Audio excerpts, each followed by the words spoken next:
I mean, I think there's several angles on this thing. To me, one of the things that I feel best about is the way that Brock Purdy's playing right now. I think and just how bad the Niners seem to want it. I gotta share the screen on this one because I did a video on this. This is an amazing play. This was the play of the game for the 49ers against the Seahawks. And here it is. Rewind it back. This is 28-yard line. Yeah, here we go. Purdy drifts left, throws a dime to Ayuk right in the middle of 4 defenders. And it's that kind of aggressiveness. Here it is from the end zone wide. And you'll see Purdy with a left-handed drop back, flips the hips, sees it, doesn't hesitate. Ayuk and these two guys are in one right now. I mean, look at now this is behind center. Look at the feel that they have for each other. Purdy sees, him and Ayuk are absolutely in lockstep here. This is a risky play, man. There's 4 defenders in this box, but he sticks it in there. He's got to put it in the perfect spot in order for that to work. Yeah, he's got to put it in the perfect spot. But I mean, there's also pressure. He's got pressure off the side here. Hall is about to hit him. And, this also is, look at the surgically repaired right elbow. Look how close the surgically repaired right elbow comes to getting hit. Oh, it's almost very eerily similar to the Hassan Reddick play in the NFC Championship game. I mean, so you got Brock who's playing free and he's in lockstep with this awesome receiver who's having a career year. And there you go. I think if there's one thing to feel really, really good about, it's Brock Purdy is seeing it, feeling it, and this is his number one guy, and they're on the same page. By the way, what is that goofy foot drop back of Brock's where he drops back like he's a left-handed quarterback and then flips his entire base? For a guy with great footwork, that doesn't smack of clinical footwork. You know what I mean? It seems like that's unless they're trying to sell that he's going to his offensive left, right, and then he's coming back right. He's not doing that. I guess my point is he's not doing that because he's undisciplined with his feet. That's a choice. Oh, it's by design. No, it's by design.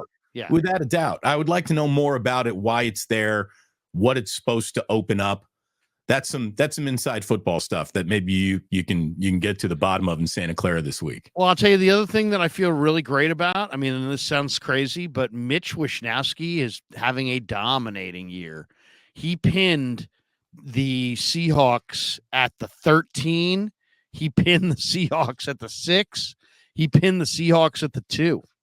I mean, this guy's touch, Damon, inside of inside of the 20 right now is just absolutely breathtaking.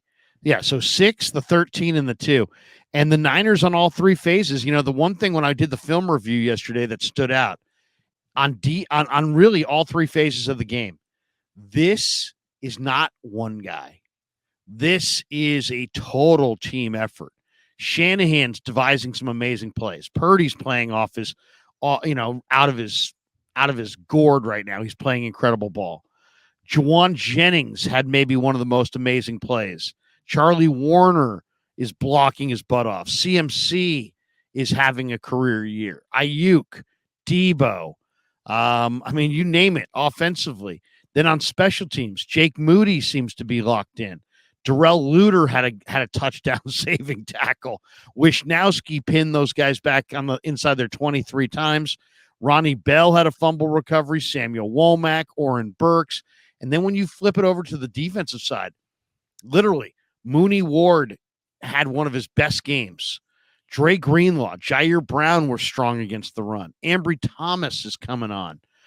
Fred Warner, Demo Lenore had an amazing play on 3rd down to get off the field. Hargrave is rounding into form. Bosa had an amazing tackle on Charbonnet on 4th and 1. You name it. Armstead and Hargrave, since the addition of Chase Young, have taken it to another level. Randy Gregory had a big play. Givens. I mean, it's a total team effort. I counted at least 11 or 12 guys on defense that made huge plays in the game on Thursday. Lots of different guys contributing on special teams, lots of different guys contributing on offense.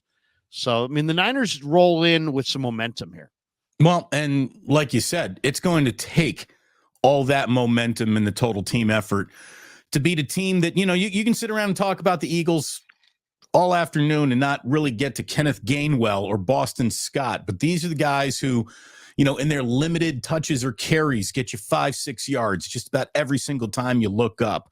DeAndre Swift didn't have a big day receiving the ball yesterday out of the backfield, but he can do that. He's their Christian McCaffrey electric level explosive back.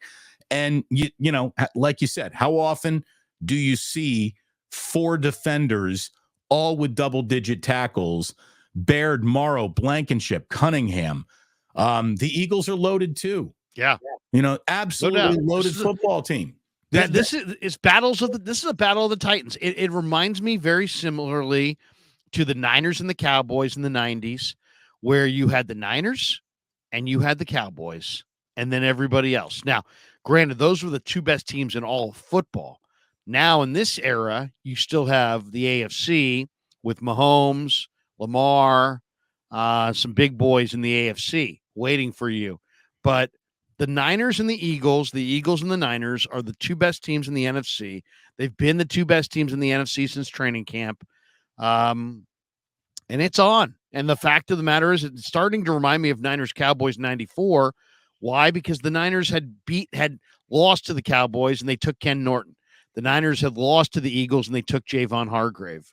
And now we're going to see if the Niners are good enough. And even if the Niners get this win, as we said before, it's, if nothing else, a win against the Eagles shows the 49ers that they can go in there under pressure in the cold and beat that team. The one thing I do think the 49ers have an advantage on is I think the Niners look a little bit fresher. They look a little bit faster. They look a little bit healthier. There's a little bit more bounce in their step. They looked very fast on that Seattle turf, where the Eagles, now granted, it's a slower turf, colder weather, that can make any team look a little slower, but they're starting to show the effects of playing all these extra games. It's Kelsey's a little dinged and Fletcher Cox a little older. And, they've got some age. Let's be honest. Fletcher, I mean, and here we are. It's November the 27th. We're getting towards the end of the year. Who looks, kind of vulnerable on the Eagle front? Kelsey, Lane Johnson, Fletcher Cox. What do those guys all have in common? A little bit of age. Maybe right? They're a little long in the tooth. All the brotherly shoving that they've been doing is, knocking on their door for a little bit. Look, when you go out to be the most physical team on the field, it's to get all over your opponent, but your body pays the tax on that. The Eagles have a playing style that they need to survive as much as their opponent does. And when the Niners are cooking, they kind of got the same thing, Larry, that very violent, physical level of play, but they've seemed regenerated since the bye. I mean, they have. They've played a better brand of football. They've looked more dangerous in their 3 wins post-bye than in their 5 wins pre-bye, in my mind. Outside of the, outstanding lopsided win over the Dallas Cowboys, they're playing some of their best football of the year right now. And that's exactly what they got to do as they go into this Philadelphia game.